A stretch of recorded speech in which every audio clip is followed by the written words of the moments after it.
It's 6:40. Welcome back, everyone. Planning a wedding during a pandemic is stressful enough, but one Wisconsin bride is out thousands of dollars and has found herself at odds with the Madison area venue where she hoped to say, "I do." She contacted Call for Action, and our Kristen Byrne took on her case.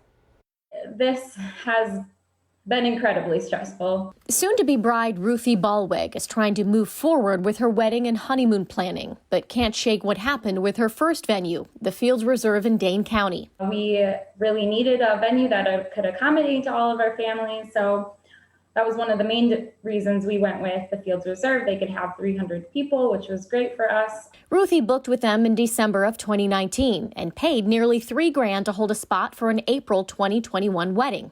Then this.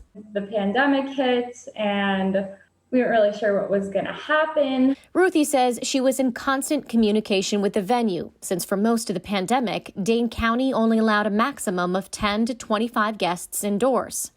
She wanted a larger wedding. She waited before canceling, however, because as you see in this email from the Fields Reserve from January 16th, she was told by the venue if she was thinking about canceling, they would offer a full refund 30 days before the wedding if the restrictions are still in place. The Fields Reserve told us it made exceptions to its original cancellation policy couples sign, and that if the county order was still 10 to 25 guests, it would allow a full refund. But about a month and a half before Ruthie's wedding, that all changed. Venues were allowed to open with a 150-person capacity, and the exception to the cancellation policy was off the table. The Fields Reserve told us, quote, if Dane County hadn't modified their orders, we would have been happy to issue a full refund. Yes, Dane County's restrictions lightened, but they didn't lift. And that's the impression that they gave us this entire time, as if restrictions were in place, you can get your money back.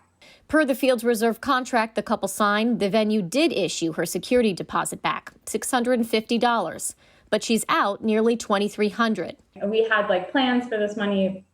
We want to go on a honeymoon. This money means a lot to us, and they had said nope. We're not going to do that. Ruthie and her fiancé went with another venue and are now getting married in August. The Fields Reserve says the couple was told they can rebook a future date. Ruthie, though, at this point says the venue isn't available for a while.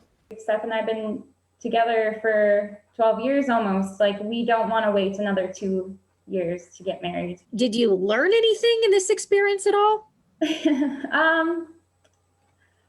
I guess I learned that, yeah, you should get everything in writing. Life goes on. You still need to focus on the positives. We're still going to get married.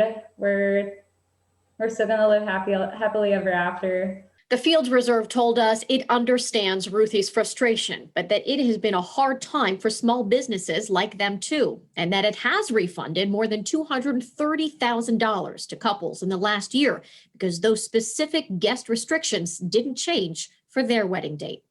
I'm consumer investigator Kristen Byrne. It's already considered a busy year for weddings. In 2020, nearly half of couples postponed their reception to a later date, the majority setting their sights on a date in 2021. All of that according to The Knot.